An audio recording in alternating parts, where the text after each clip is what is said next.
my name is Grace Bovis. I'm 28 and living in London. So I have hiked 300 miles across the Sierra mountain range in California. I have hiked up Mount Kilimanjaro and recently just hiked Kilimanjaro. So adventure to me is all about confidence building. I see stepping out of your comfort zone is a really great way to grow, and I just love the way you put yourself in challenging environments and challenging experiences, and I love how you can actually cope with it really well, and that just makes me feel really confident about dealing sort of more domestic situations, maybe at work or with friends. And so yeah, I feel like it's a great confidence booster.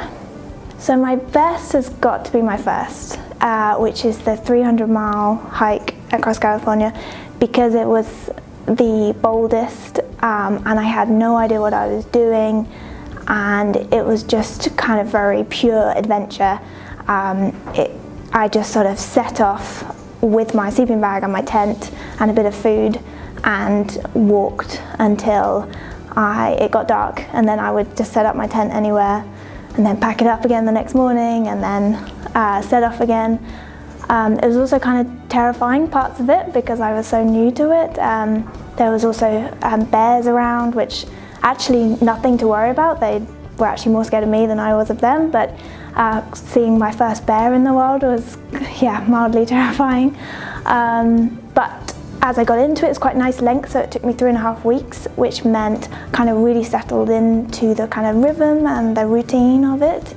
And met some brilliant people along the way who'd had actually a lot more experience than me, and they were lovely because they really validated my feelings of kind of fear and, you know, didn't really know what I was doing, and they were like, we all feel like that, that's totally fine, just keep going and you'll feel more and more comfortable. So it was great. I was unemployed, so which was a wonderful opportunity to actually spend quite a large chunk of time, and all of my friends were quite happy with their jobs. So I thought, I'm not going to let that stop me, I'm still going to go. And my sister has done a lot of solo travel, so I think, you know, she could do it, so I think I can too. So I guess that helped. The first 4 days, if I could have got home easily, I would have given up for sure. I really didn't enjoy it. I was quite terrified. I wasn't sleeping because I was so scared at night, which then obviously makes you so tired during the day, and it was kind of all a bit of a downward spiral, but pushed through it, met some lovely people, and so grateful to them to encouraging me to keep going, because it would have been awful to have come home and I'd pretty much told everyone I'd ever met that I was going to do this, so I kind of felt like I had to get on and see it through, and it just, yeah, it's brilliant by the end. So I think that the most surprising lesson I've learned is the kindness of strangers. I mean, you sort of hear people talk about how lovely people are when you go traveling, but until you experience it, I think I really hadn't realized how many people there are out there that just want to help for absolutely nothing in return other than to be hospitable and want you to enjoy their part of the world. And it's just really, really lovely, and it's actually taught me to be a lot kinder living in London. You know, there are a lot of tourists around, and it can sometimes get frustrating. But since I've got back, I'm actually a lot better about giving directions, or like if someone looks a bit lost, going to help them, or, you know, taking someone's bag down the steps to the underground, because, you know, I was sort of in that position a bit like fish out of water in, you know, Morocco or Africa, and so, you know, people have helped me, so it's been really nice to kind of keep that kind of ripple of like good deeds going on. Yeah, so pretty much every adventure at times I felt like giving up. There's a lot of schools of thought around this, but I kind of think that if you go on an adventure and you don't want to give up at some point, is it really an adventure? But the worst probably was when I climbed Mount Kilimanjaro in Morocco, and it's part of the Atlas mountain range. It was my first 4,000 meter mountain, and one of my friends kindly came with me. I don't think it'll ever come with me again. I was just kind of badly organised. I thought, oh, I've spent a lot of time in the mountains, I don't need a guide or anyone to tell me what to do. And I think that was just a little bit misguided. Just a couple of things went wrong. So I took a water filter that I hadn't actually stored and cleaned properly from my last trip, so I actually ended up getting sick from the water.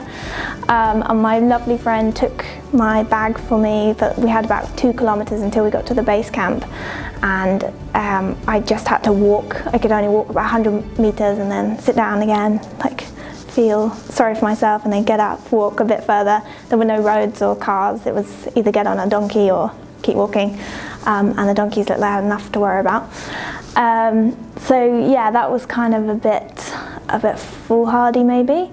But again, lots of kind people kind of gave us advice and kind of directed us when we got kind of a bit lost and things, and we made it and it was great. But that was kind of to test my reaction to altitude, so it kind of had a good, there was a good point to it, and yeah, and I reacted really well, so that was a really positive outcome for me. I also had decided that we should summit for sunrise, which I hadn't really thought about. If you summit for sunrise, it means you climb in the dark. So yeah, it's obviously really difficult to stay on the path, and we ended up kind of like halfway up on this sort of stuck on this field of just scree. Every step we took, you just sort of slipped down 2 steps, and it was just exhausting. And yeah, my friend was sort of kind of had enough by that point, and I was like, no, it will be fine, let's keep going. But luckily a Hungarian couple kind of rescued us they were on the path kind of a few hundred yards to our left, and they shouted over and like, are you okay? And I was like, yeah, we're fine. My friend was like, we're not fine, we need some help. So we made our way over to them, and they kind of directed us up. So that was good. So if I had been on a group tour instead of trying to do it on my own, I think it would have been a lot less to worry about. I think I could have just kind of enjoyed the mountain, enjoyed the views, not had the kind of pressure and the responsibility of keeping my friends safe who was less experienced. And yeah, just having that kind of support would have actually made it more of a holiday and rather than a kind of like hardcore adventure. So yeah. So next is a bike packing trip in Italy.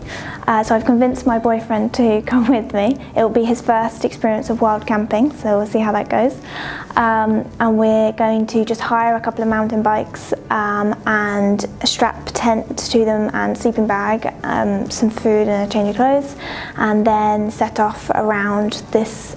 It's kind of a mountain bike path that goes around a mountain range in central Italy, and it's about 250 miles, so it'll take us about 5-6 days. It should be quite exciting.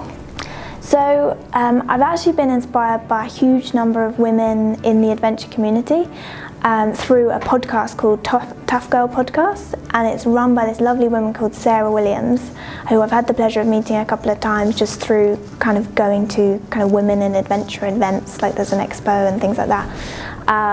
And so I listen to her podcast pretty much religiously every Tuesday, and she interviews incredible women who've just done amazing things, and it really kind of it just so helps when there's people like you who you can identify with who've done these incredible things, and then it's not such a reach to think I can do those things too. So they're pretty cool. A lot of people say just get out and do it, and I think that can sometimes be frustrating because that just it seems a bit flippant, but there is a real grain of truth to that. I think do what you need to do to make yourself feel comfortable, so whether that's doing a little trial, is that camping in the back garden first, or is that reading a book about it. So take those initial steps to make you feel more comfortable, and think about the things that are holding you back, or the things that you might be afraid of, and then start like thinking logically about how would you mitigate those risks, and then once you kind of deal with the kind of like mental blocks, then actually it is actually really easy to get out there and just start experiencing.